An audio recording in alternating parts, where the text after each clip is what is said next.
2024ஆம் ஆண்டு தமிழக அரசியல் களம் பல திருப்பு முனைகளை சந்தித்தது. அவை குறித்து இந்த வீடியோவில் சற்று விரிவாக பார்க்கலாம். தமிழக அரசு சார்பில் உலக முதலீட்டாளர்கள் மாநாடு சென்னையில் 2 நாள் நடைபெற்றது. இம்மாநாட்டில் ரூபாய் 6.64 லட்சம் கோடி முதலீட்டிற்கான ஒப்பந்தம் மேற்கொள்ளப்பட்டது. அதன் மூலம் நேரடியாகவும் மறைமுகமாகவும் சுமார் 26.90 லட்சம் பேருக்கு வேலைவாய்ப்பு கிடைக்கும் என முதல்வர் மு.க.ஸ்டாலின் தெரிவித்தார். தமிழக வெற்றிக் கழகம் என தனது அரசியல் கட்சியின் பெயரை நடிகர் விஜய் அறிவித்தார். தமிழக சட்டப்பேரவையின் 1வது கூட்டத்தொடரின் முதல் நாள் நிகழ்வின் போது தொடக்கத்திலும் இறுதியிலும் தேசிய கீதம் பாட வேண்டும் என்ற தனது கோரிக்கை நிராகரிக்கப்பட்டதாக ஆளுநர் RN ரவி குற்றச்சாட்டி 2 நிமிஷங்களில் உரையை முடித்துக் கொண்டார். பிறகு இது குறித்து பேரவைத் தலைவர் அரசின் நிலையை விளக்கிய போது ஆளுநர் பேரவையிலிருந்து வெளிநடப்பு செய்தார். மத்திய அரசின் ஒரே நாடு ஒரே தேர்தல் மற்றும் தொகுதி மறுவரையறை கொள்கைகளுக்கு எதிராக தமிழக சட்டப்பேரவையில் முதல்வர் மு.க.ஸ்டாலின் தாக்கல் செய்த தனி தீர்மானங்கள் ஒருமனதாக நிறைவேற்றப்பட்டது. நாட்டிலேயே முதல் முறையாக கல்பாக்கத்தில் அமைக்கப்பட்டுள்ள 500 மெகாவாட் மின் உற்பத்திக்கான முதல் உள்நாட்டு விரைவு ஈநுழை திறக்கப்பட்டது.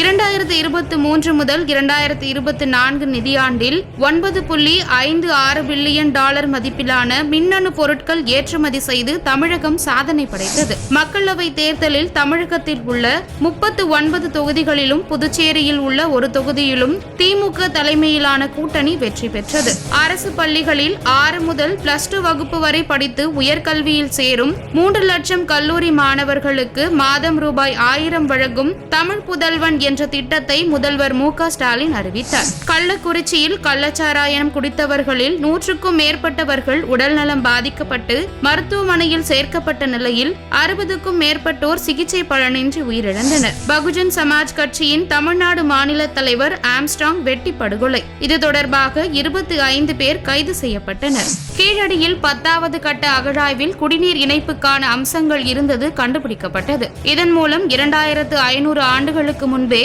மக்கள் நீர் மேலாண்மையில் சிறந்து விளங்கியதற்கு சான்று கிடைத்திருப்பதாக அறிஞர்கள் தகவல். நாட்டின் சிறந்த கல்வி நிறுவனங்களில் சேரும் அரசு பள்ளி மாணவர்களின் கல்வி செலவை அரசே ஏற்கும் என அறிவிக்கப்பட்டது. அதன்படி 447 பேர் பயன்பெற்றதாக அரசு தகவல். கொங்கு மண்டல விவசாயிகளின் 60 ஆண்டு கால கனவு திட்டமான அத்திக்கடவு அவிநாசி திட்டத்தை முதல்வர் மு.க.ஸ்டாலின் தொடங்கி வைத்தார். சென்னையில் முதல் முறையாக ஃபார்முலா 4 கார் பந்தயம் நடைபெற்றது. யுனெஸ்கோவின் உலக பாரம்பரிய பண்பாட்டு சின்னங்களின் பட்டியலில் இடம்பெற விழுப்புரம் மாவட்டத்தில் உள்ள செஞ்சிக்கோட்டை பரிந்துரைக்கப்பட்டது. இளைஞர் நலன் மற்றும் விளையாட்டு மேம்பாட்டுத்துறை அமைச்சரான உதயநிதி துணை முதல்வராக நியமிக்கப்பட்டார். இந்திய விமானப்படையில் 92வது ஆண்டு தினத்தை முன்னிட்டு சென்னை மெரினாவில் நடைபெற்ற விமான சாகச நிகழ்ச்சியை நேரில் காண 15 லட்சத்திற்கும் மேற்பட்டோர் கூடினர். இதில் நெரிசலால் மூச்சுத் திணறல் ஏற்பட்டு 5 பேர் உயிரிழந்தனர். திருவள்ளூர் மாவட்டம் கவரைப்பேட்டையில் சரக்கு ரயில் மீது பாக்மதி விரைவு ரயில் மோதி விபத்துக்குள்ளானதில் 13 பெட்டிகள் தடம் புரண்டன.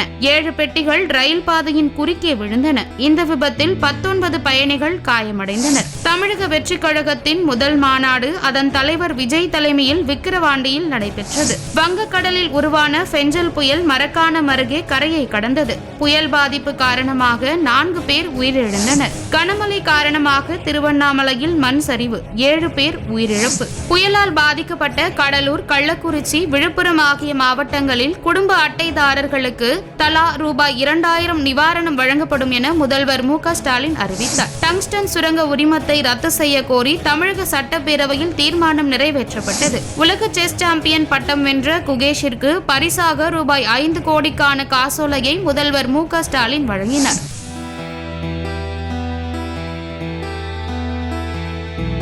காங்கிரஸ் மூத்த தலைவரும் ஈரோடு கிழக்கு தொகுதி சட்டமன்ற உறுப்பினருமான EVKS இளங்கோவன் தனது 75வது வயதில் காலமானார். மத்திய அரசின் நிர்வாகத்தின் கீழ் செயல்படும் பள்ளிகளில் 5 மற்றும் 8ஆம் வகுப்புகளுக்கு கட்டாய தேர்ச்சி முறை ரத்து செய்யப்பட்ட நிலையில் தமிழகத்தில் பழைய முறையே தொடரும் என பள்ளிக்கல்வித்துறை அமைச்சர் அன்பில் மகேஷ் அறிவிப்பு. தமிழக அரசு ஆட்சியில் இருந்து அகற்றப்படும் வரை செருப்பு அணிய மாட்டேன் என அறிவித்த அண்ணாமலை சவுக்கடி போராட்டத்திலும் ஈடுபட்டார். முன்னாள் இந்திய பிரதமரும் பொருளாதார நிபுணருமான டாக்டர் மன்மோகன் சிங் காலமானார். கன்னியாகுமரியில் விவேகானந்தர் பாறை திருவள்ளுவர் சிலையை இணைக்கும் கண்ணாடி பாலத்தை திறந்து வைத்தார் முதலமைச்சர் மு.க.ஸ்டாலின்.